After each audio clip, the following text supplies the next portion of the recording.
അപ്പോ ഒരല്പസമയത്തെ ചിന്തയ്ക്കായിട്ട് നമുക്കൊരു വേദഭാഗം എടുക്കാം. ആ വേദഭാഗം ഇതാണ്. 1 കൊരിന്ത്യർ 9-ാം അധ്യായം 16-17 വാക്യങ്ങളാണ്.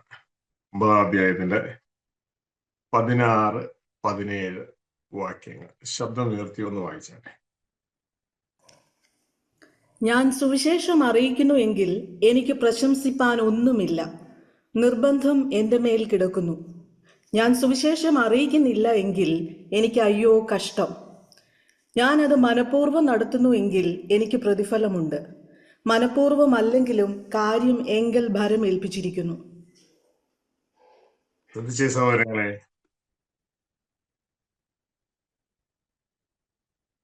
സുവിശേഷം അറിയിക്കുന്നതിന്റെ പ്രാധാന്യം നിങ്ങൾക്ക് മനസ്സിലായോ? അപകടം മനസ്സിലായോ? ദൈവമക്കൾ സുവിശേഷം അറിയിക്കുന്നില്ല എങ്കിലുള്ള അപകടം, അതിന്റെ പ്രാധാന്യം മനസ്സിലായോ? അവിടെ എന്താ എഴുതിയേക്കണേ? ശ്രദ്ധിച്ചു വായിച്ചിട്ടുണ്ടോ? നമ്മൾ ഈ ലോകത്തിൽ ഓടുമ്പോൾ അത് നമ്മൾ വളരെ കാഷ്വൽ ആയിട്ട് ചിന്തിക്കുന്ന ഒരു കാര്യമാണ്. ഞാൻ സുവിശേഷം അറിയിക്കുന്നില്ലെങ്കിൽ അയ്യോ എനിക്ക്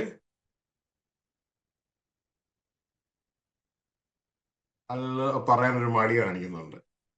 ഞാൻ സുവിശേഷം അറിയിക്കുന്നില്ലെങ്കിൽ അയ്യോ എനിക്ക് കഷ്ടം. ശ്രദ്ധിക്കുക, ഞാൻ സുവിശേഷം അറിയിക്കുന്നില്ലെങ്കിൽ അയ്യോ എനിക്ക് കഷ്ടം. ആർക്ക് കഷ്ടം? എനിക്ക് കഷ്ടം. എന്നിട്ട് പറയാണ്, നിർബന്ധം എൻ്റെ മേൽ കിടക്കുന്നു.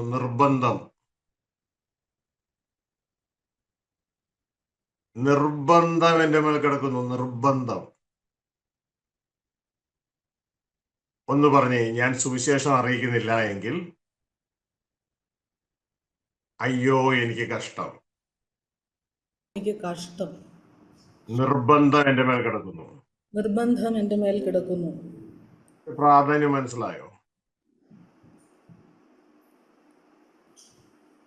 സുവിശേഷം അറിയിക്കുന്നില്ല എങ്കിൽ അയ്യോ എനിക്ക് കഷ്ടം. നിർബന്ധം എൻ്റെ മേൽ കിടക്കുന്നു. നിർബന്ധമാണ്. It's not an option. It's a mandatory thing. നിർബന്ധമായ കാര്യം വളരെ പ്രാധാന്യമായിട്ട് ദൈവമക്കൾ എടുക്കേണ്ടതാണ്. കഴിഞ്ഞ സൺഡേ സന്ദേശത്തിന്റെ ടൈറ്റിൽ നിങ്ങൾ കേട്ടായിരുന്നു? ഓർക്കുന്നുണ്ടോ ആരെങ്കിലും? ഓർക്കുന്നുണ്ടെങ്കിൽ അടുത്ത ആളോടൊന്ന് പറഞ്ഞേ. അല്ല, അതും കാഷ്വലായിട്ട് വിട്ടുപോയെങ്കിൽ ഇനി അങ്ങനെ ആകരുത്. കഴിഞ്ഞ സൺഡേയിലെ ടൈറ്റില് വിത്ത് തിന്നാതെ ഭയം കൂടാതെ സത്യത്തിന് സാക്ഷി നിൽക്കുക.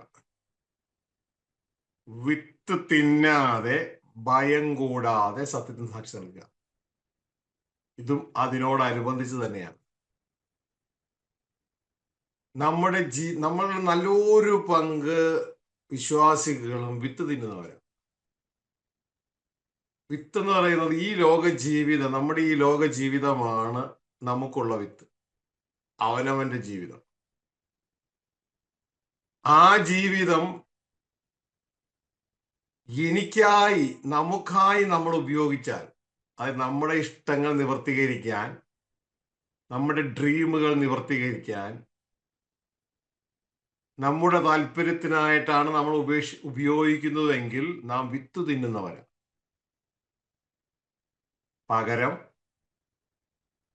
ഈ ജീവിതം കർത്താവിന്റെ ഇഷ്ടം ചെയ്യുവാൻ, സ്വർഗസ്ഥ പിതാവിന്റെ ഇഷ്ടം ചെയ്യുന്ന യേശു കർത്താവിന്റെ ഇഷ്ടം ചെയ്യുവാൻ നാം ഏൽപ്പിച്ചു കൊടുക്കുന്നുവെങ്കിൽ നാം വിത്ത് വിതയ്ക്കുന്നവരാണ്. ക്ലിയർ ആണോ? ഇനിയും മറന്നു പോകരുത്. ഇവിടെ പറയുന്ന നിർബന്ധം എൻ്റെ മേൽ കിടക്കുന്നു. നിർബന്ധം. എനിക്ക് സൗകര്യം ഉണ്ടെങ്കിൽ ഞാൻ ചെയ്യാമെന്നല്ല, നിർബന്ധം എൻ്റെ മേൽ കിടക്കുന്നു. എന്താണെന്ന് പറഞ്ഞാൽ നിങ്ങൾക്ക് പെട്ടെന്ന് മനസ്സിലാക്കാൻ ഞാൻ സാധാരണ പറയുന്ന ഒരു എക്സാമ്പിൾ ഉണ്ട്. നിങ്ങൾ ഒരു കാറ് വാങ്ങിക്കാൻ പോയി. ആ കാറ് വാങ്ങിക്കാൻ പോയപ്പോ അവർ പല മോഡൽ കാറുകൾ പറഞ്ഞു. അപ്പോൾ ഒരു കാറിന്റെ മോഡലിന് അവരൊരു 8 ലക്ഷം രൂപ പറഞ്ഞു. അതേ കാറ് അവിടെ വേറൊരെണ്ണം ഉണ്ട്, അതിന് 15 ലക്ഷം രൂപയും പറഞ്ഞു. അപ്പൊ നിങ്ങൾ ചോദിച്ചു അതത് വ്യത്യാസം സാറേ? രണ്ടും ഒരേ കമ്പനിയുടെ കാറ്, ഒരേ മോഡൽ, എന്താ വ്യത്യാസം? അപ്പൊ അവര് പറഞ്ഞു 8 ലക്ഷം രൂപയുടെ കാർ എന്ന് വെച്ചാൽ ബേസ് മോഡലാണ്. 15 ലക്ഷം രൂപയുടെ കാർ എന്ന് പറഞ്ഞാൽ അത് ഫുൾ ഓപ്ഷൻ വണ്ടിയാണ്. അതിൽ ഇന്ന ഫെസിലിറ്റികളൊക്കെ ഉണ്ട്. അതിന് ക്രൂസ് കൺട്രോൾ ഉണ്ട്, അതിന് ABS ഉണ്ട്, അതിന് എയർ കണ്ടീഷൻ സിസ്റ്റം ഉണ്ട്, അത് ഡ്യുവൽ സിസ്റ്റത്തിൽ വർക്ക് ചെയ്യും, അത് പെട്രോളിലും വർക്ക് ചെയ്യും, CNGയിലും വർക്ക് ചെയ്യും. അത് ഫുള്ളി ലോഡഡ് ആണ്. പിന്നെ അവർ വേറെ ചില വണ്ടി അത് തന്നെ കാണിച്ചു തന്നു, ഇതിന് എത്രയില്ല, ഇതിന് 12 ലക്ഷം രൂപയുള്ളൂ. ആ മോഡൽ തന്നെ വേറൊരെണ്ണം കാണിച്ചു, അതിന് 10 ലക്ഷം രൂപയുള്ളൂ. അപ്പോൾ നിങ്ങൾ വന്ന് താഴേക്ക് വന്നു പോകും. എന്നാൽ പിന്നെ അതിന് CNGയും കട്ട് ചെയ്ത് കഴിഞ്ഞാൽ എത്രയായി? അതിന് CNG കട്ട് ചെയ്ത് കഴിഞ്ഞാൽ പിന്നെ അതിനൊരു 13 ലക്ഷം രൂപയുള്ളൂ. ഓഹോ. അപ്പൊ പിന്നെ അതിന്റെ ക്രൂസ് കൺട്രോൾ കട്ട് ചെയ്താൽ, അത് ക്രൂസ് കൺട്രോൾ കട്ട് ചെയ്താൽ പിന്നെ 11 ലക്ഷം രൂപയുള്ളൂ. അപ്പൊ പിന്നെ അതിന്റെ സ്റ്റീരിയോ ഒക്കെ ഒഴിവാക്കിയാലോ, AC-യും സ്റ്റീരിയോ ഒക്കെ ഒഴിവാക്കിയാലോ, അതെല്ലാം ഒഴിവാക്കി വരുമ്പോൾ അതിന് 8 ലക്ഷം രൂപയുള്ളൂ. അങ്ങനെ സെയിം വണ്ടി വില കുറഞ്ഞു വരും. അപ്പൊ നിങ്ങൾ ചിന്തിച്ചു, ഇങ്ങനെ കുറഞ്ഞു വരുമ്പോ ഭയങ്കരമായിട്ട് വില കുറയുമല്ലോ. അന്ന് നിങ്ങൾ അവസാനം ചോദിച്ചു, എന്നാ സാറേ അതിന്റെ 4 ടയറും കൂടി അങ്ങ് ഒഴിവാക്കിയാലോ, വീണ്ടും വണ്ടിക്ക് വില കുറയത്തില്ലേ? അപ്പൊ അദ്ദേഹം പറഞ്ഞു, അത് നിർബന്ധമാ. ടയർ 4 അതിന് വേണമെന്നുള്ളത് നിർബന്ധമാണ്. ഇതുപോലെ സുവിശേഷം അറിയിക്കുന്നത് നിർബന്ധമാണ്. എല്ലാ വിശ്വാസികൾക്ക് സുവിശേഷം അറിയിക്കുന്നത് നിർബന്ധമാണ്. ഇനിയിപ്പോ ഞാനത് അറിയിക്കുന്നില്ല എന്ന് വെച്ചോ, ബൈബിള് പറയുന്നു, അയ്യോ എനിക്ക് കഷ്ടം. ഇത്രയും പ്രാധാന്യമുള്ളതായി ഒരുപക്ഷെ നിങ്ങളുടെ ജീവിതത്തിൽ നിങ്ങൾ ഇത് എടുത്തിട്ടുണ്ടാകത്തില്ല. ഞാൻ സുവിശേഷം അറിയിക്കുന്നില്ല എങ്കിൽ അയ്യോ എനിക്ക് കഷ്ടം. എന്നിട്ട് പറയാണ്, എനിക്ക് ഒരുപക്ഷെ എനിക്കതൊരു ഫീല് വരുന്നില്ല. ഫീല് വരാത്തതിന്റെ കാരണം ലോകസ്നേഹമാ, മടിയാണ്, ഭയമാണ്. അതുകൊണ്ട് പറഞ്ഞ ഭയം കൂടാതെ സത്യത്തിൽ സാക്ഷ്യം നൽകുക. നമ്മളുടെ ഫീലിങ്ങിനെയൊക്കെ ഓവർകം ചെയ്യുക, നമ്മുടെ നാണക്കേടിനെയൊക്കെ ഓവർകം ചെയ്യുക. കാരണം ഇതെന്റെ കുടുംബത്തിലെ ജോലിയാണെന്ന് മനസ്സിലാക്കുക. എന്റെ കുടുംബത്തിലെ ജോലിയാണ്.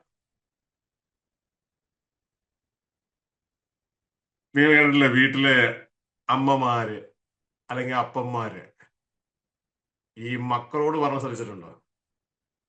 ഈ മക്കള് നല്ലൊരു പങ്കും വളർന്നു വരുമ്പോ അവർ വീട്ടുകാര്യങ്ങളൊന്നും ശ്രദ്ധിക്കത്തില്ല.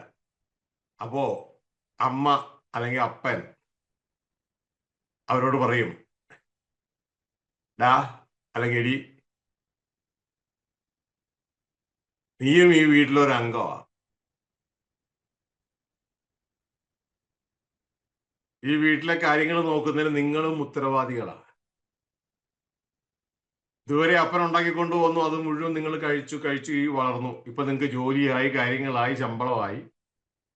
ഇനിയും പഴയ പോലെ നടന്നാൽ പോരാ, വീട്ടിലേക്ക് എന്തെങ്കിലുമൊക്കെ വാങ്ങിച്ചുകൊണ്ട് വരണം, വീട്ടിലെ പല കാര്യങ്ങളും നമുക്ക് നോക്കണം എന്ന് പറഞ്ഞു കൊടുത്ത് മക്കളെ ഉത്തരവാദിത്തം പഠിപ്പിക്കുന്ന അപ്പനും അമ്മമാരും ഉണ്ടാവും. കാരണം അവരെ അത് ശീലിപ്പിക്കും. കാരണം ഈ കുടുംബത്തിലെ ഭാഗങ്ങളാണ് നിങ്ങളും കൂടെ. അതായത് ഈ വീട്ടിലെ ആവശ്യങ്ങൾക്ക് ആ വീട്ടിലുള്ള എല്ലാവരും കൂടി സഹകരിച്ചാണ് ചെയ്യുന്നത്. അതിലൊരാൾ സഹകരിക്കാതെ വരുമ്പോഴാണ് വീട്ടില് പിറുപിറുപ്പ് പ്രശ്നങ്ങളൊക്കെ ഉണ്ടാകുന്നത്. എന്നാൽ ഇന്ന് നമ്മൾ ഭൂമിയിലെ വീട്ടുകാരും മാത്രമല്ല, സ്വർഗീയ കുടുംബക്കാരും കൂടെയാണ്.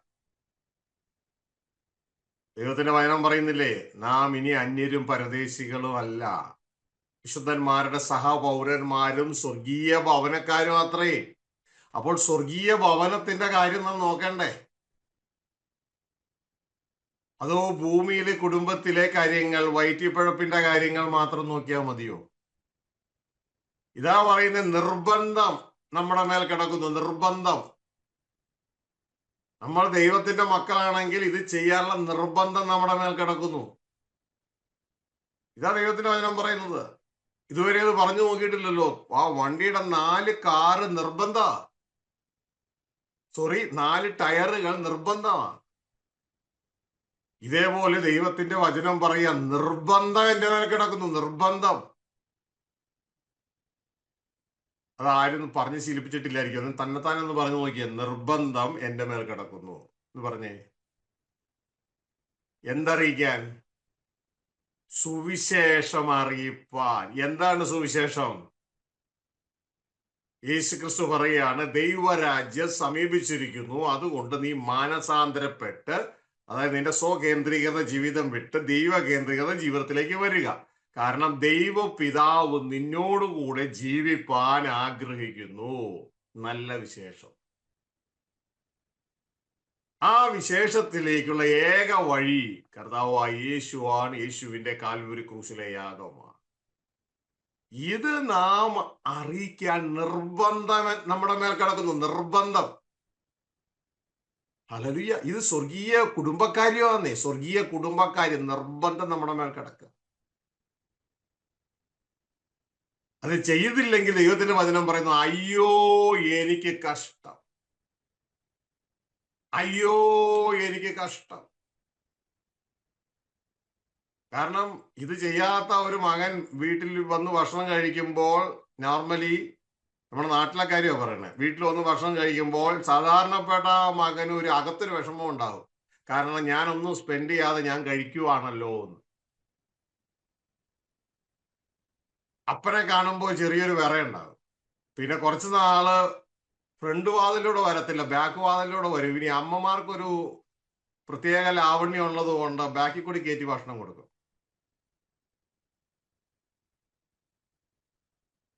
പക്ഷെ അപ്പോഴും പേടിയാ, അപ്പനെങ്ങാനും കണ്ടാൽ വഴക്കുണ്ടാക്കും. ഇവിടെ പറയണം, നിർബന്ധം എന്റെ മേൽ കിടക്കുന്നു. നിർബന്ധം. സ്വർഗീയ വീട്ടുകാര്യം നോക്കാനുള്ള നിർബന്ധം എന്റെ മേൽ കിടക്കുക. ഞാനത് ചെയ്തേ പറ്റൂ. ഇനി ശ്രദ്ധിക്കുക, യേശു ക്രിസ്തുവെ നോക്കുക, പൗലോസ് അപ്പോസ്തലനെ നോക്കുക. ഇവരൊക്കെ ഈ നിർബന്ധം തങ്ങളുടെ ജീവിതത്തിൽ ചെയ്തെടുത്തവരാ. പക്ഷെ നമ്മളിൽ പലരും ഈ നിർബന്ധം ചെയ്യുന്നതിന് പകരം നമ്മളുടെ ഈ ലോകത്തിൽ ജനിച്ചപ്പോൾ നമ്മൾക്ക് എല്ലാവർക്കും നമ്മൾ വർക്ക് ചെയ്യുന്നത് വയറിന് വേണ്ടിയാ. വയറിന്റെ വിശപ്പ് മാറാൻ വേണ്ടിയാ. ഇതാണ് ഫിലിപ്പിയ ലേഖനം 3:11, 3:18, 19 ഭാഗങ്ങൾ പറയുന്നത്. അവരുടെ ഫോക്കസ് മുഴുവൻ വയറാ.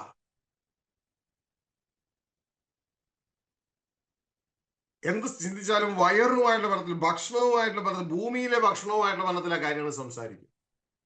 സ്വർഗീയ ഭക്ഷണമായിട്ടുള്ളതല്ല. വായിച്ചേ 3:18-19. ഞാൻ പലപ്പോഴും നിങ്ങളോട് പറഞ്ഞതുപോലെ അനേകർ ക്രിസ്തുവിന്റെ ക്രൂശിന് ശത്രുക്കളായി നടക്കുന്നു എന്ന് ഇപ്പോൾ കരഞ്ഞും കൊണ്ട് പറയുന്നു. അവരുടെ അവസാനം നാശം, അവരുടെ ദൈവം വയറ്. ലജ്ജയായതിൽ അവർക്ക് മാനം തോന്നുന്നു, അവർ ഭൂമിയിലുള്ളത് ചിന്തിക്കുന്നു. ശ്രദ്ധിച്ചേ എന്റെ മക്കളെ, നമ്മളെ കുറിച്ചാണോ പറയുന്നത്? അവർ ഭൂമിയിലുള്ളത് മാത്രമേ ചിന്തിക്കുന്നുള്ളൂ. അവരുടെ ദൈവം വയറ്. അവരെന്ത് പറഞ്ഞാലും അവർ ചിന്തിക്കണം, അപ്സര ഹോട്ടലിൽ നല്ല ഫുഡാ, ഇപ്പുറത്തെ ഇന്ന ഹോട്ടലിലും നല്ല ഫുഡാ, കഴിഞ്ഞ ദിവസം ഓർഡർ ചെയ്ത് വന്നത് നല്ല ഫുഡാ, പക്ഷെ അപ്പുറത്തുനിന്ന് കഴിച്ച ചീത്ത ഫുഡാ. ഫുഡിന്റെ കാര്യം പറയണ്ടെന്നല്ല ഈ പറയണേ, പക്ഷെ നമ്മൾ അത് മാത്രമേ നല്ലൊരു പങ്കും പറയുള്ളൂ. അവരുടെ ദൈവം വയറ്, അവർ ഭൂമിയിലുള്ളത് ചിന്തിക്കുന്നു. കാരണം നമ്മുടെ എല്ലാവരുടെയും ശീലം അതാണ്, നമ്മളെല്ലാം വളർന്നു വന്നത് അങ്ങനെയാണ്. അവരുടെ അവസാനം നാശം. അവർ ഭൂമിയിലെ കാര്യങ്ങൾ മാത്രമേ നോക്കുന്നുള്ളൂ. അത് വേണ്ടെന്നല്ല, നമ്മൾ ബി ബാലൻസ്ഡ്. സ്വർഗീയ കുടുംബത്തിന്റെ ഒരു കാര്യവും നോക്കാതെ ഭൂമിയിലെ വയറുമായുള്ള ബന്ധത്തിലുള്ള കാര്യം മാത്രം നോക്കിയാൽ അവസാനം അത് വയറും നശിക്കും, ശരീരവും നശിക്കും. നമുക്ക് അയ്യോ കഷ്ടം. കാരണം നമ്മൾ ഈ ഫീഡ് ചെയ്യുന്ന വയറൊക്കെ നശിക്കും. എന്നാൽ നമുക്ക് ഈ മരിച്ചവരിൽ നിന്നുള്ള പുനരുദ്ധാനം ഉണ്ടാകണമെങ്കിൽ നമ്മൾ സ്വർഗീയ കുടുംബത്തിൽ ഇപ്പോഴേ ജീവിക്കുന്നവരായിരിക്കണം. ആ കാര്യങ്ങൾ ഇപ്പോഴേ ചെയ്യുന്നവരായിരിക്കണം. ഇത് വ്യക്തമായ ഒരു ബോധ്യവും നമ്മുടെ ജീവിതത്തിൽ വേണം. പൗലോസ് അപ്പോസ്തലന്റെ ജീവിതത്തിൽ അദ്ദേഹം ചിന്തിച്ചിരുന്നത് എന്നാന്നറിയാമോ? അതിന്റെ 11-ാം വാക്യം വായിച്ചേ. അദ്ദേഹം പറയുന്നത് എനിക്ക് ജീവിക്കുന്നത് ക്രിസ്തുവാ, മരിക്കുന്നത് എനിക്ക് ലാഭമാ. കാരണം അദ്ദേഹത്തിന്റെ ചിന്ത മുഴുവൻ വല്ല വിധേനയും മരിച്ചവരുടെ ഇടയിൽ നിന്നുള്ള പുനരുദ്ധാനം പ്രാപിക്കണം എന്നുള്ളതായിരുന്നു. മരിച്ചവരുടെ ഇടയിൽ നിന്നുള്ള പുനരുദ്ധാനം വല്ല വിധേനയും. വായിച്ച 3:11. അവനെയും അവന്റെ പുനരുദ്ധാനത്തിന്റെ ശക്തിയെയും അവന്റെ കഷ്ടാനുഭവങ്ങളുടെ കൂട്ടായ്മയെയും അനുഭവിച്ചറിയേണ്ടതിനും ഇങ്ങനെ വല്ല വിധേനയും മരിച്ചവരുടെ ഇടയിൽ നിന്നുള്ള പുനരുദ്ധാനം പ്രാപിക്കണം എന്നും വെച്ച് ഞാൻ അവന്റെ നിമിത്തം എല്ലാം ഉപേക്ഷിച്ച് ചവർ എന്ന് എണ്ണുന്നു. ഇങ്ങനെ വല്ല വിധേനയും മരിച്ചവരുടെ ഇടയിൽ നിന്നുള്ള പുനരുദ്ധാനം പ്രാപിക്കണം എന്ന് വെച്ച്, അപ്പൊ അദ്ദേഹത്തിന്റെ ഈ ഭൂമിയിലെ ജീവിതത്തിന്റെ ലക്ഷ്യം എന്താ? വല്ല വിധേനയും മരിച്ചവരിടയിൽ നിന്നുള്ള പുനരുദ്ധാനം പ്രാപിക്കണം എന്ന് വെച്ച്. ഇത് സംഭവിക്കുന്നില്ല എങ്കിൽ നമ്മുടെ കാര്യം അയ്യോ കഷ്ടം. അതായത് ആ കുടുംബത്തിലെ ജോലി ചെയ്യുവാൻ, അപ്പന്റെ ജോലി ചെയ്യുവാൻ മക്കളെല്ലാം തയ്യാറായിരിക്കും. അങ്ങനെ അപ്പന്റെ ഹൃദയത്തിനനുസരിച്ച് ഒരുങ്ങുന്ന മക്കളെയാണ് അപ്പൻ സ്വീകരിക്കുന്നത്. ഇത് വളരെ ശ്രദ്ധയോടുകൂടി ആയിരിക്കണം. അപ്പന്റെ ഇഷ്ടത്തിനനുസരിച്ച് ഒരുങ്ങുന്ന മക്കളെ, അപ്പന് വേണ്ടി ജീവിക്കുന്ന മക്കളെ. പ്രിയ സഹോദരങ്ങളെ, വിശുദ്ധ പൗലോസ് അദ്ദേഹം പറയുന്ന ഒരു രംഗം വിശുദ്ധ ബൈബിളിൽ ഇങ്ങനെ രേഖപ്പെടുത്തിയിരിക്കുന്നു.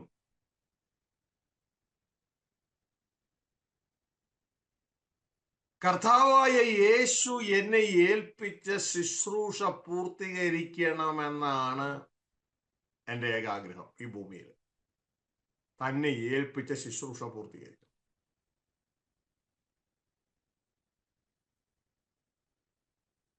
നമ്മുടെ ആഗ്രഹം എന്താ? നമ്മളെ തന്നെ ഒന്ന് പരിശോധിക്കുക. അപ്പോസ്തല പ്രവൃത്തി 20-ാം അധ്യായം 24-ാം വാക്യത്തിലേക്ക് കടന്നു വരുമ്പോൾ നമുക്കിത് കാണുവാൻ പറ്റും. അപ്പോസ്തല പ്രവൃത്തി 20-ാം അധ്യായം 24-ാം വാക്യത്തിലേക്ക് വന്നു. എങ്കിലും ഞാൻ എൻ്റെ പ്രാണനെ വിലയേറിയതായി എണ്ണുന്നില്ല. എൻ്റെ ഓട്ടവും ദൈവകൃപയുടെ സുവിശേഷത്തിന് സാക്ഷ്യം പറയേണ്ടതിന് കർത്താവായ യേശു തന്ന ശുശ്രൂഷയും തികയ്ക്കണമെന്നേ എനിക്കുള്ളൂ. ശ്രദ്ധിച്ചു കേട്ടോ? ഒരു ദൈവപൈതലിന്റെ ആഗ്രഹം കണ്ടോ? എങ്കിലും ഞാൻ എൻ്റെ പ്രാണനെ വിലയേറിയതായി എണ്ണുന്നില്ല. എൻ്റെ ഓട്ടവും ദൈവകൃപയുടെ സുവിശേഷത്തിന് സാക്ഷ്യം പറയേണ്ടതിന്. അപ്പൊ എന്ത് ചെയ്യേണ്ടതിന്? ഞാൻ മിണ്ടാതിരുന്നാ പോരാന്ന്, ഞാൻ സാക്ഷ്യം പറയണമെന്ന്. ദൈവകൃപയുടെ സുവിശേഷം എന്നാന്ന് അതിന്റെ അടുത്ത വാക്യത്തിൽ എഴുതിയിട്ടുണ്ട്. നിങ്ങളുടെ ഇടയിൽ ദൈവരാജ്യം പ്രസംഗിച്ചുകൊണ്ട് നടന്നവനായ എൻ്റെ മുഖം. അപ്പൊ എന്താ ഈ ദൈവകൃപയുടെ സുവിശേഷം എന്ന് പറയുന്നത്? ദൈവരാജ്യത്തിന്റെ സുവിശേഷം. ദൈവം നിന്നോടുകൂടെ പാർക്കുവാൻ ആഗ്രഹിക്കുന്നു. നിന്റേതായ എല്ലാ അധികാരവും ദൈവത്തിന് വിട്ടുകൊടുക്കുക. ഈ ദൈവ കുടുംബത്തില് ദൈവത്തിന്റെ മകനായി അനുസരണമുള്ളവനായി തീരുക. എന്റെ ഓട്ടവും ദൈവകൃപയുടെ സുവിശേഷത്തിന് സാക്ഷ്യം പറയേണ്ടതിന്. അപ്പൊ മക്കൾ, ഇത് നമ്മളല്ലാതെ പിന്നെ ആരാ പറയണേ? സാക്ഷ്യം പറയേണ്ടതിന് കർത്താവായ യേശു തന്ന ശുശ്രൂഷ, യേശു ക്രിസ്തു എനിക്ക് തന്ന ശുശ്രൂഷ തികയ്ക്കണമെന്നേ എനിക്കുള്ളൂ. മക്കളെ, നമ്മളിലേക്ക് ഒന്ന് പരിശോധിച്ചേ, നമുക്ക് എന്നാ ഉള്ളേ? അങ്ങനെ ഒന്ന് ചിന്തിച്ചിട്ട് പോലും ഉണ്ടോ? നമ്മൾ ചിന്തിക്കുന്നത് എന്തുവാ? അതൊക്കെ പാസ്റ്ററുടെ ജോലിയാ. അങ്ങനെയാണോ? അതൊക്കെ പാസ്റ്ററുടെ ജോലി, അതൊക്കെ പാസ്റ്റർ ചെയ്യട്ടെ.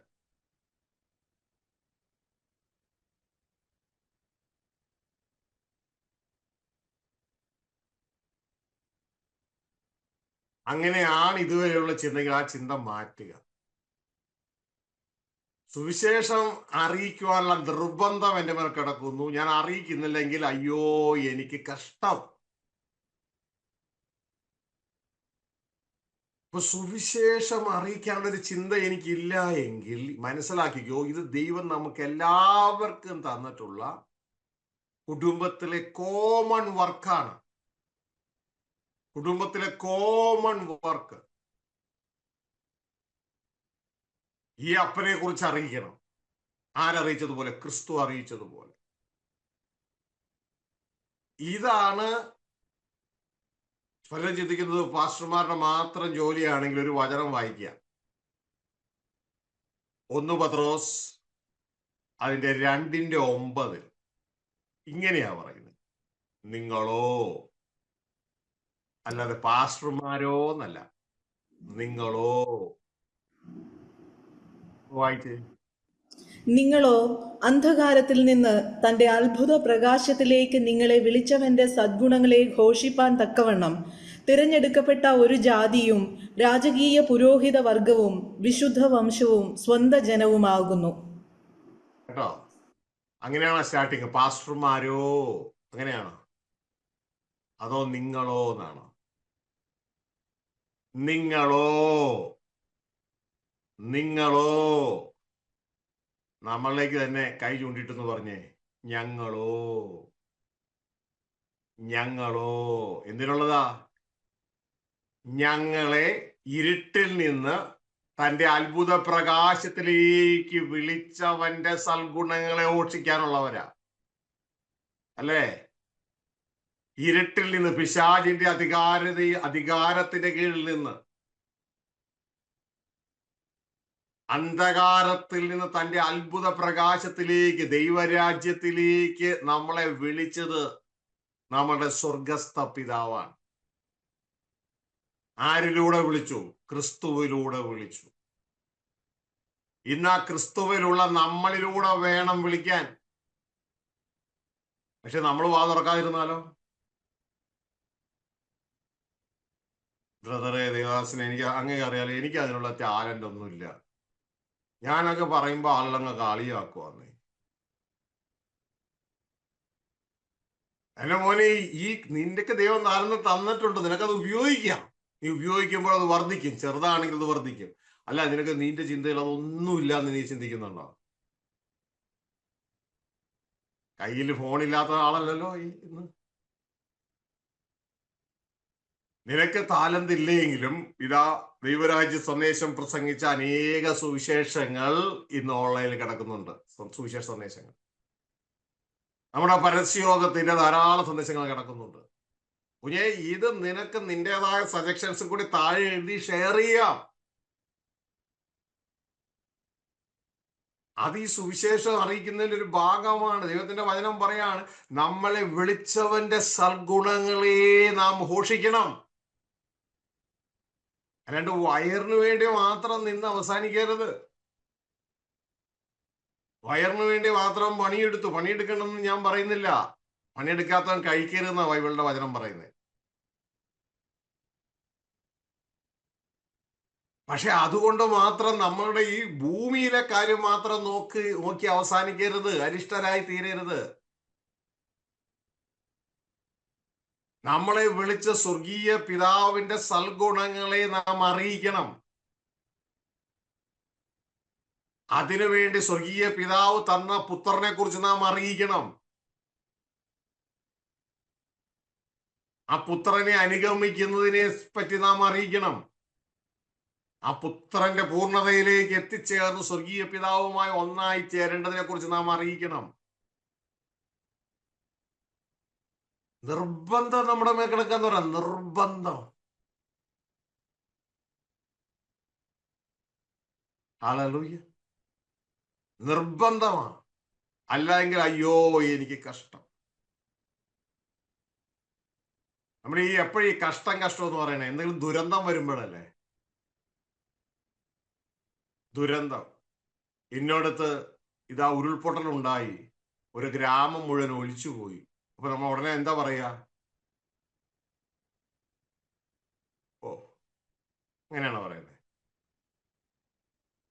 അയ്യോ കഷ്ടം, 300 പേര് ഒലിച്ചു പോയോ? ഞാൻ ഓർക്കുന്നുണ്ട്, ഞങ്ങളുടെയൊക്കെ ചെറുപ്പത്തില് സ്കൂളിൽ പഠിക്കുമ്പോഴാണ് ഈ വൈപ്പിലൊരു മദ്യദുരന്തം നടന്നു. മദ്യദുരന്തം ഓണത്തിനോ ക്രിസ്മസിനോ ഏതോ ഒരു സമയം ആഘോഷിക്കാൻ വേണ്ടി ജനം കയറിയതാ. പക്ഷെ ഏതോ കള്ളു മുതലാളിമാർ അതിലെ സ്പിരിറ്റ് എന്തോ കയറ്റി അതിൽ നിറച്ച് അല്ല ഇട്ടു. തുടർന്ന് ഇതാ തലേ ദിവസം കുടിച്ചു, പിറ്റേ ദിവസവും ദിവസങ്ങളായിട്ട് 100 കണക്കിന് ആളുകൾ മരിച്ചുപോയി. അന്ന് പേപ്പറിൽ ഒക്കെ വന്ന ആ വാർത്ത കണ്ട് ജനം പറഞ്ഞു അയ്യോ കഷ്ടം. ഇവിടെ പറയാ ഞാൻ സുവിശേഷം അറിയിക്കുന്നില്ലെങ്കിൽ അയ്യോ എനിക്ക് കഷ്ടം. നമ്മുടെ അപ്പന്റെ ഒരു നേച്ചർ ബൈബിളിൽ എഴുതിയിട്ടുണ്ട്. എന്താണെന്നറിയാമോ? വേല ചെയ്യാത്തവൻ ഭക്ഷിക്കാതിരിക്കട്ടെ എന്ന്.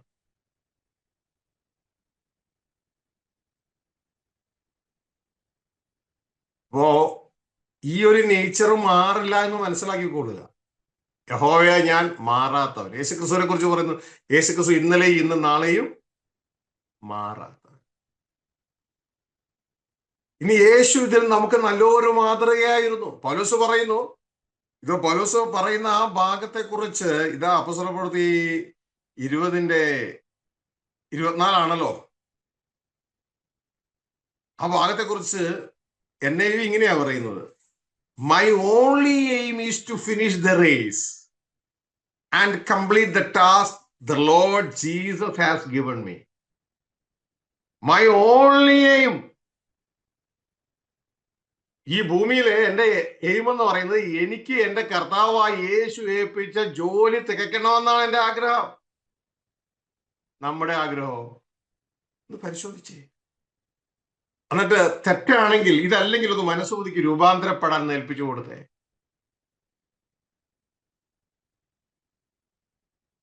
ഏൽപ്പിച്ചു കൊടുക്കുന്നവർക്കായി സ്തോത്രം. ഇനി ഏൽപ്പിച്ചു കൊടുത്തവരോട് അടുത്തൊരു ചോദ്യം: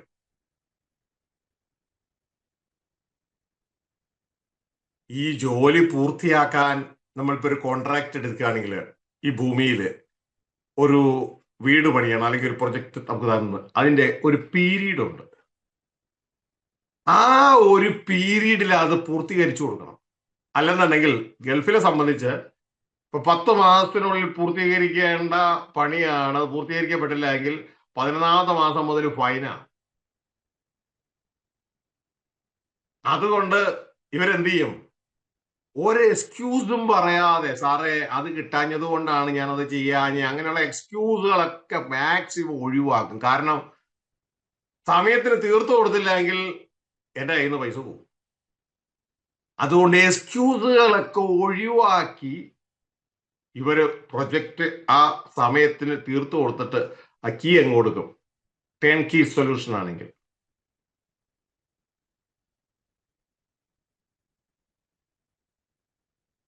ഇനി ശുശ്രൂഷ ചെയ്യുന്നവരോടാണ് അടുത്തത്. ഇന്ന് പലപ്പോഴും കാണുന്ന ശുശ്രൂഷ നിവർത്തിക്കുവാൻ തടസ്സമായി ധാരാളം എക്സ്ക്യൂസുകളാണ്.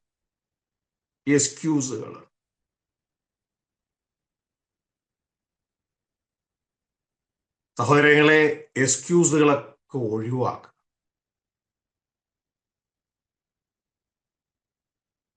നീ ആ ഫലം പറിച്ച് തിന്നോ എന്ന് ചോദിക്കുമ്പോ യെസ് ഓർ നോ പറഞ്ഞാൽ മതി. പകരം എക്സ്ക്യൂസ് കൊണ്ടൊന്ന് ഭാര്യ മുമ്പിൽ നിർത്തരുത്. നീ തന്ന സ്ത്രീ എക്സ്ക്യൂസാ. റീസോണ്ട് എക്സ്ക്യൂസുകളൊക്കെ ഒഴിവാക്കി കർത്താവ് യേശു തന്ന ആ ശുശ്രൂഷ, യേശു പറഞ്ഞു എന്റെ പിതാവ് എന്നെ അയച്ചതുപോലെ ഞാൻ നിങ്ങളെയും അയക്കുന്നു. ആ ശുശ്രൂഷ നിവർത്തീകരിക്കാൻ നമ്മൾ നോക്കണം. കർത്താവിന്റെ കൃപയിൽ ശരണപ്പെടണം.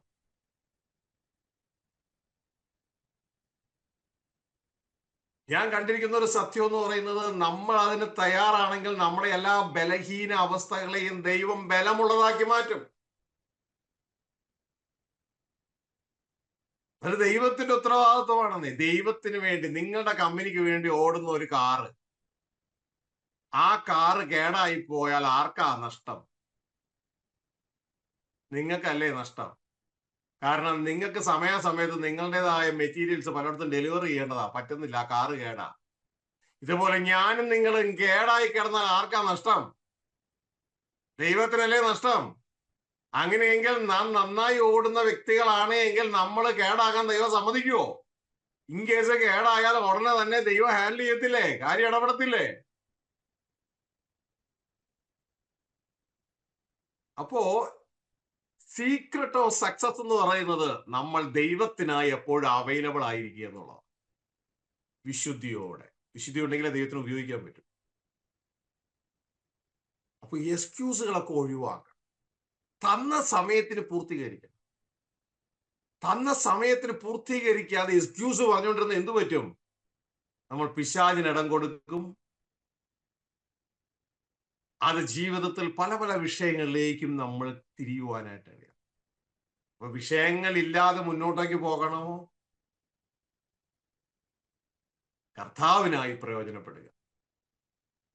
എക്സ്ക്യൂസുകളെ ഒഴിവാക്കുക. ദൈവം നമ്മളോട് ചോദിക്കുക, നീ അത് പൂർത്തീകരിച്ചോ? അത് പക്ഷകളൊക്കെ എടുത്ത് മാറ്റുക. പകരം കർത്താവ് യേശുവിനെ പോലെ യേശു ക്രിസ്തു തനിക്ക് ഏൽപ്പിച്ച സമയത്ത് പിതാവിനെ നോക്കിയിട്ട് 2 പ്രാവശ്യം റിപ്പോർട്ട് ഫിനിഷ്ഡ് കൊടുത്തതായിട്ട് കാണാം. ഫിനിഷ്ഡ്. 1 യോഹന്നാൻ 17-ാം അധ്യായത്തിൽ നിങ്ങൾ വായിച്ചു നോക്കണം. പിതാവേ, നീ തന്ന വേല ഞാൻ തികച്ചിരിക്കുന്നു. It is finished. ഇനി 19-ാം അധ്യായത്തിൽ വീണ്ടും റിപ്പോർട്ട് കൊടുക്കുന്നത് കാണാം. കാൽവരി ക്രൂശിൽ വെച്ച് പൂർത്തിയായി. It is finished. അല്ലാണ്ട് എക്സ്ക്യൂസ് പറഞ്ഞ യേശു ക്രിസ്തു എക്സ്ക്യൂസ് പറഞ്ഞ നമ്മൾ കണ്ടിട്ടില്ല, കേട്ടിട്ടില്ല. ഒന്ന്, സുവിശേഷ വേലയിൽ സ്റ്റെപ്പ് ചെയ്യാത്ത വ്യക്തികൾ അതിലേക്ക് സ്റ്റെപ്പ് ചെയ്യുക. 2, സ്റ്റെപ്പ് ചെയ്തിട്ടും എക്സ്ക്യൂസ് പറഞ്ഞ് സമയം നഷ്ടപ്പെടുത്തുന്നവർ അങ്ങനെ ചെയ്യാതിരിക്കുക. ഇത് നമ്മുടെ സ്വർഗീയ കുടുംബത്തിന്റെ വേലയാണെന്ന് തിരിച്ചറിയുക. അല്ലാതെ ഞാൻ വെറും കാഴ്ചക്കാരനല്ല, കാഴ്ചക്കാരത്തിയല്ല.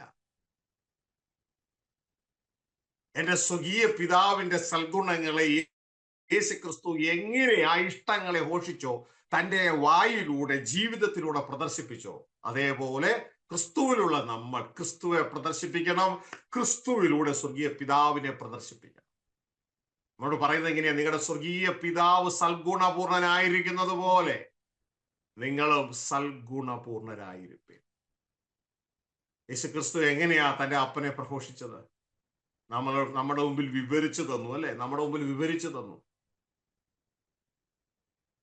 നിങ്ങൾക്ക് ഇതൊക്കെ വേണമെന്ന് നിങ്ങളുടെ സ്വർഗീയ പിതാവിനെ അറിയാം. കണ്ടോ? സൽഗുണങ്ങളെ ഘോഷിക്കുന്നത് കണ്ടോ? മുമ്പേ ദൈവത്തിന്റെ രാജ്യത്വം അന്വേഷിക്കുക. അതോടുകൂടെ എന്തു തിന്നും, എന്തു കുടിക്കും, എന്ത് ധരിക്കുമെന്ന് നിങ്ങൾക്ക് കിട്ടും. ചെറിയ ആട്ടിക്കൊട്ടമേ ഭയപ്പെടേണ്ട, കിങ്ഡം നിങ്ങൾക്ക് തരുവാ നിങ്ങളുടെ സ്വർഗീയ പിതാവ് പ്രസാദിച്ചിരിക്കുന്നു. കണ്ടോ? സ്വർഗീയ പിതാവിന്റെ സൽഗുണങ്ങളെ ഘോഷിക്കുന്നത് കണ്ടോ?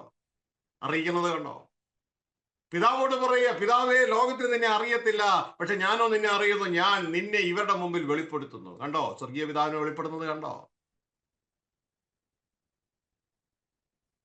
ദോഷികളായ നിങ്ങൾ നിങ്ങളുടെ മക്കൾക്ക് നല്ല ദാനങ്ങളെ കൊടുക്കുന്നുവെങ്കിൽ നിങ്ങളുടെ സ്വർഗസ്ഥ പിതാവ് തന്നോട് ചോദിക്കുന്നവർക്ക് എത്രയധികം നന്മ, എത്രയധികം പരിശുദ്ധാത്മാവിനെ കൊടുക്കും. കണ്ടോ? സ്വർഗീയ പിതാവിനെ വെളിപ്പെടുത്തുന്നത് കണ്ടോ? യേശു നല്ലൊരു മാതൃകയായിരുന്നു നമ്മുടെ മുമ്പിൽ, നമ്മളെ വിളിച്ചവന്റെ സൽഗുണങ്ങളെ ഘോഷിപ്പാൻ. ഇതേപോലെ നമ്മളും നമ്മുടെ ജീവിതത്തിലൂടെ, നമ്മുടെ വാക്കുകളിലൂടെ ഒക്കെ നമ്മളെ വിളിച്ചവനെ അറിയിപ്പാനായിട്ടിടയാണ്. അതുകൊണ്ട് എൻ്റെ പ്രിയ കുഞ്ഞുങ്ങളെ, നമ്മൾ ആരും ഒഴികഴിവുകൾ പറഞ്ഞ് ജോലി പൂർത്തിയാക്കാതിരിക്കരുത്. തന്ന സമയത്ത് ജോലി പൂർത്തീകരിക്കുക, അതിന് തക്കമുള്ള സാഹചര്യം ഒരുക്കുക. ഹല്ലേലൂയ. ഞാൻ ഇപ്പോ ഈ ഗൾഫിലായിരുന്ന സമയത്ത് എനിക്ക് കുറേയും കൂടി ഫ്രൂട്ട്ഫുൾ ആകാൻ പറ്റി. കാരണം നാട്ടിൽ ആ നോയ്സിൽ നിന്നൊന്ന് മാറി നിൽക്കാൻ പല പാട്ടുകളും എൻ്റെ അകത്ത് ജനിക്കുവാനായിട്ടുണ്ട്. ആ ഉള്ള സമയം മാക്സിമം ഫ്രൂട്ട്ഫുൾ ആക്കുക. ഞാനിവിടുന്ന് പോയാലും ഈ പാട്ടുകളൊക്കെ, വചനത്തിന്റെ പാട്ടുകളൊക്കെ ഇവിടെ നിലനിൽക്കും. അത് വെറും പാട്ടുകളല്ല, ഞാൻ നിന്നെ സ്തുതിക്കുന്നു, ഞാൻ നിന്നെ മഹത്വപ്പെടുത്തുന്നു, ആ ടൈപ്പ് പാട്ടുകൾ വളരെ കുറവാണ്. അതിനർത്ഥം ദൈവത്തെ സ്തുതിക്കുന്നില്ലെന്നല്ല, ദൈവരാജ്യത്തിന്റെ മൊഴികളാണ് ഈ പാട്ടുകളിലൂടെ പുറത്തേക്ക് കാണുന്നത്. പാട്ട് കേട്ടാൽ തന്നെ അനേക വചനം കേട്ടതിന് തുല്യമായി. അത് പാടുമ്പോൾ അതിന്റെ മെഡിറ്റേഷനായി. ഞാൻ മരിച്ചാൽ ഇത് തുടർന്നുകൊണ്ടേയിരിക്കും, ഞാൻ മരിക്കുമ്പോൾ അത് കൂടുതലായിരിക്കുന്നു മാത്രമേ ഉള്ളൂ, കുറയില്ലൂട്ടും. പ്രിയ സഹോദരങ്ങളെ, ഇതാ പൗലോസ് ഇവിടെ വെച്ചിട്ട് പോയതുപോലെ 14 ലേഖനങ്ങളിലൂടെ കിടക്കുക. നമ്മൾ ചിന്തിക്കുക, നമ്മുടെ ഡൊണേഷൻ എന്താ?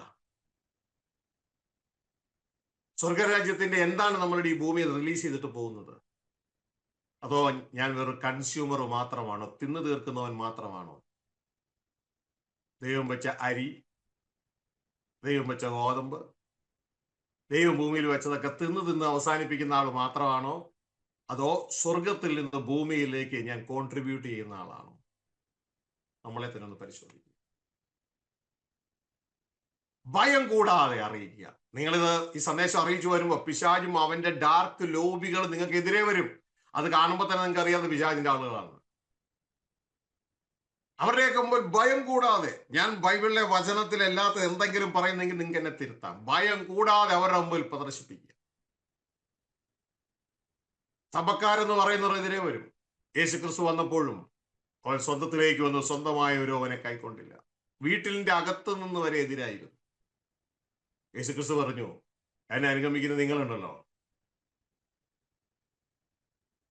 അവരെ ലോകം വെറുക്കും, പക്ഷെ അവസാനത്തോളം സഹിച്ചു നിൽക്കുന്നവൻ രക്ഷപ്രാപിക്കും. പക്ഷെ നമ്മൾ സാക്ഷ്യം പറയാനൊന്നും പോകുന്നില്ലെങ്കിൽ നമുക്ക് അവരുടെയൊക്കെ സുഹൃത്തുക്കളായിട്ട് നിൽക്കാം. പക്ഷെ അവസാനം അത് നമുക്ക് നാശമായി തീരുകയും ചെയ്യും. അതുകൊണ്ട് എൻ്റെ പ്രിയ കുഞ്ഞുങ്ങളെ, ഈ പ്രഭാതത്തിൽ സ്വർഗത്തിൽ നമ്മളോട് പറയുന്ന സന്ദേശം ശ്രദ്ധിച്ച് കേൾക്കുക. നിങ്ങൾ പറയുകയാണ്, എങ്ങനെയാന്ന് എനിക്ക് അറിഞ്ഞുകൂടാ ദേവാസനെ. എൻ്റെ പ്രിയ കുഞ്ഞുങ്ങളെ, അതിനുവേണ്ടി എല്ലാ സെറ്റപ്പും ദൈവം ചെയ്തിട്ടുണ്ട്. നിങ്ങളുടെ ഫോണിൽ ചെയ്തിട്ടുണ്ട്, വാട്സപ്പ് ചെയ്തിട്ടുണ്ട്, ഫേസ്ബുക്ക് ചെയ്തിട്ടുണ്ട്. ഇതാ ദൈവം അനുവദിക്കുന്നെങ്കിൽ നാളെ മുതൽ നമ്മുടെ റിട്രീറ്റ് ആരംഭിക്കുകയാണ്. നിങ്ങൾക്ക് അങ്ങോട്ടേക്ക് ആളുകളെ പറഞ്ഞുവിടാം. നിങ്ങൾക്ക് അറിയില്ലയോ, അങ്ങോട്ടേക്ക് പറഞ്ഞുവിടാം. അവിടെ പല ദൈവദാസന്മാരിലൂടെ സ്വർഗത്തിലെ ദൈവം ആ മക്കളെ ഒരുക്കിയെടുത്ത് സ്വർഗത്തിന് കൊള്ളാവുന്നവരായി മാറ്റും. നമുക്ക് അവസരമില്ലാഞ്ഞിട്ടല്ല, നമ്മൾ എക്സ്ക്യൂസ് പറയുന്നതിൽ വീരന്മാരായി പോയി പലരും. സമയം തരാഞ്ഞതുകൊണ്ടല്ല, നമ്മൾ എക്സ്ക്യൂസ് പറയുന്നതിൽ വീരന്മാരായി പോയി. പകരം നമ്മുടെ ജീവിതം നന്നായി പോകണമെങ്കിൽ ദൈവത്തിന് വേണ്ടി നന്നായി ഓടുന്ന വണ്ടികളെ പോലെ, ഇതാ ക്രിസ്തു എങ്ങനെ ഭൂമിയിലൂടെ, ക്രിസ്തു പറഞ്ഞത് എങ്ങനെയാണ്, നമ്മുടെ ഇഷ്ടം നടത്തിയെടുക്കാൻ വേണ്ടി ചെയ്യുന്നു, പ്രാർത്ഥിക്കുന്നു, ചോദിക്കുന്നു. ക്രിസ്തു പറയുകയാണ്, ഞാൻ എൻ്റെ ഇഷ്ടമല്ല. ഒരാൾ ചോദിക്കുകയാണ്, എനിക്ക് എങ്ങനെ വിളിച്ചവനെ സാക്ഷിയായി നിൽക്കാം? യേശുവിനെ നോക്കി യേശു പറയാണ്, ഞാൻ എൻ്റെ ഇഷ്ടമല്ല, എന്നെ അയച്ചവന്റെ ഇഷ്ടം ചെയ്യാനത്രേ ഞാൻ വന്നിരിക്കുന്നു. എന്നെ അയച്ചവന്റെ ഇഷ്ടം ചെയ്യാനാ ഞാൻ വന്നിരിക്കുന്നത്. എന്നെ അയച്ചവന്റെ ഇഷ്ടം ചെയ്ത ആ ജോലി പൂർത്തീകരിക്കുന്നതാണ് എൻ്റെ ആഹാരം, മൈ ഫുഡ്. ഇതൊന്നും മനസ്സിലാക്കാൻ പാടില്ലയോ സഹോദരങ്ങൾ? My food, this is my food. അതിന്റെ അർത്ഥം എന്ന് പറഞ്ഞാൽ ഈ ഫുഡാണ് നമ്മളെ ചലിപ്പിക്കുന്നത്, അല്ലേ? ഇതേപോലെ യേശുക്രിസ്തു പറയാ, എന്നെ ചലിപ്പിക്കുന്നത് എന്നാന്നറിയാമോ? എന്നെ അയച്ചവന്റെ ഇഷ്ടം ചെയ്തത് പൂർത്തീകരിക്കുന്നതാണ് എന്നെ ചലിപ്പിക്കുന്നത്. That is my food. നിങ്ങളിപ്പോ ഒരു തയ്യൽക്കട നടത്തുന്ന വ്യക്തിയാണെങ്കിൽ നിങ്ങൾ പറയും, ഈ തയ്യൽക്കടയാണ് എന്റെ ആഹാരം. എന്റെ അപ്പം കൊച്ചു ഷിപ്പ്യാർഡിലാ വർക്ക് ചെയ്തിരുന്നത്. എന്റെ അപ്പം പറഞ്ഞാൽ ഇതാ ഈ കൊച്ചു ഷിപ്പ്യാർഡാണ് എന്റെ ആഹാരം. നിങ്ങളൊരു വർക്ക്ഷോപ്പ് നടത്തുന്ന വ്യക്തിയാണെങ്കിൽ വർക്ക്ഷോപ്പാണ് എന്റെ ആഹാരം. യേശു ക്രിസ്തു പറയാണ്, എന്നെ അയച്ചവന്റെ ഇഷ്ടം ചെയ്ത ഇഷ്ടം പൂർത്തിയാക്കുന്നതാണ് എന്റെ ആഹാരം. മനസ്സിലായോ? അതിന്റെ അർത്ഥം ദൈവത്തിന്റെ ഇഷ്ടപ്രകാരം റൈറ്റ് ആയിട്ടാണ് നിങ്ങൾ പ്രവർത്തിക്കുന്നതെങ്കിൽ നിങ്ങളുടെ ആഹാരം നിങ്ങൾക്ക് വന്നു ചേർന്നിരിക്കും, താൽക്കാലികമായതും നിത്യമായതും. ഇതാ യേശു പറഞ്ഞ മുമ്പേ ദൈവരാജ്യം അന്വേഷിക്കുക, അതോടുകൂടെ ഇതും ചേർത്ത് നൽകപ്പെടും. ഹല്ലേലൂയ. നമുക്ക് നമ്മുടെ കണ്ണിലടയ്ക്കാം. കേട്ട വചനത്തിന്റെ മുമ്പാകെ നമുക്ക് നമ്മളെ തന്നെ പരിശോധിക്കാം. ഒഴികഴിവുകൾ പറഞ്ഞ് ജോലി ഒഴിവാക്കുന്നവരായിരിക്കരുത്. തന്ന സമയത്ത് അത് പൂർത്തീകരിക്കുന്നവരായിരിക്കും. സുവിശേഷം അറിയിക്കാതെ ഫുട്ബോൾ കളത്തിലെ കാണികളെ പോലെ കണ്ടിരിക്കുന്നവരായിരിക്കരുത്. വിളിച്ചവന്റെ സൽഗുണങ്ങളെ ഘോഷിക്കുന്നവരായി കർത്താവ് തന്ന ഈ വചനത്തിനായി, ആ വചനത്തിന്റെ നിവൃത്തീകരണത്തിനായി നമുക്ക് നമ്മളെ തന്നെ ദൈവകരങ്ങളിൽ സമർപ്പിക്കാം. ഞങ്ങളുടെ സ്വർഗസ്ഥ പിതാവേ, സുവിശേഷം അറിയിപ്പാൻ നിർബന്ധം ഞങ്ങളുടെ മേൽ കിടക്കുന്നുവെന്നും അത് അറിയിക്കുന്നില്ലെങ്കിൽ അയ്യോ ഞങ്ങൾക്ക് കഷ്ടമെന്നും അങ്ങയുടെ വചനത്തിൽ എഴുതിയിരിക്കുന്നത് പലപ്പോഴും ഞങ്ങളുടെ ശ്രദ്ധയിൽപ്പെട്ടിട്ടില്ല. എന്നാൽ ഇന്ന് അങ്ങ് ഞങ്ങളെ ഇത് ശ്രദ്ധയിൽപ്പെടുത്തി തന്നതിനായി നന്ദിയോടെ സ്തോത്രം. സ്വർഗീയ കുടുംബത്തിന് വേണ്ടി ജീവിപ്പാൻ ഞങ്ങളെ അങ്ങ് പഠിപ്പിക്കണമേ. അതിൽ നിലകൊള്ളുവാൻ ഞങ്ങളെ അങ്ങ് സഹായിക്കണമേ. ഞങ്ങളുടെ എല്ലാവരുടെയും ജീവിതത്തിൽ കുറവുകളുണ്ട് പിതാവേ, നിങ്ങൾ ക്ഷമിക്കണമേ. പലപ്പോഴും കഴിഞ്ഞ കാലങ്ങളിൽ അങ്ങ് തന്ന സമയത്തെ ഉപയോഗിക്കാതെ എക്സ്ക്യൂസ് പറഞ്ഞ് ഞങ്ങളുടെ ജീവിതത്തെ ഒഴിവാക്കി. ഞങ്ങളോട് ക്ഷമിക്കണമേ. ആദത്തിന്റെ മക്കളായ ഞങ്ങൾ എക്സ്ക്യൂസ് പറയുവാൻ അതേ രീതി തന്നെ ഉപയോഗിക്കുന്നത് മാറ്റി ക്രിസ്തുവെ പോലെ തന്ന സമയത്ത് ഇറ്റ് ഈസ് ഫിനിഷ്ഡ് എന്ന് അങ്ങേക്ക് റിപ്പോർട്ട് ചെയ്യുവാൻ പൗലോസിന്റെ ഏക ആഗ്രഹം പോലെ കർത്താവായ യേശു തന്ന ശുശ്രൂഷയെ തകയ്ക്കണമെന്നേ എന്റെ ആഗ്രഹം. അങ്ങനെ വല്ല വിധേനയും മരിച്ചവരെന്നുള്ള പുനരുദ്ധാനം പ്രാപിക്കണമെന്ന് വെച്ച് സകലത് ഉപേക്ഷിച്ച് ചപ്പും ചവറും എണ്ണുന്നു എന്ന് ചിന്തിച്ചതുപോലെ ഞങ്ങൾക്ക് ഒരു ചിന്ത വരുവാൻ അങ്ങ് സഹായിക്കണം. ഈ ജനത്തെ അപ്പ അങ്ങയുടെ നാമത്തിൽ അനുഗ്രഹിക്കുന്നവരുടെ സകല ആവശ്യങ്ങളുടെ പേരും അങ്ങ് കൂട്ടായിരിക്കും.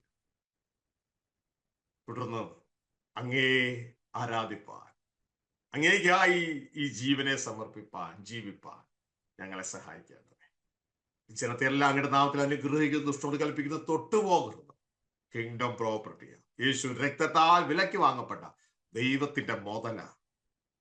തൊട്ടുപോകരുത്. ജനത്തെ അനുഗ്രഹിക്കുന്നു. B fruitful. അനുഗ്രഹമുള്ളവരായിരിക്കട്ടെ, ഫലമുള്ളവരായിരിക്കട്ടെ. സർവമഹത്വം പിതാവ് അങ്ങേക്ക് യേശുവിൻ നാമത്തിൽ തന്നെ. ആമേൻ, ആമേൻ, ആമേൻ. ദൈവരെ സഹായിക്കട്ടെ, കൂട്ടായിരിക്കട്ടെ. വീണ്ടും നമുക്ക് ആരാധനയ്ക്കായി നമ്മളെ തന്നെ ദൈവകരങ്ങളിൽ സമർപ്പിക്കാം. Thank you very much. Praise the Lord.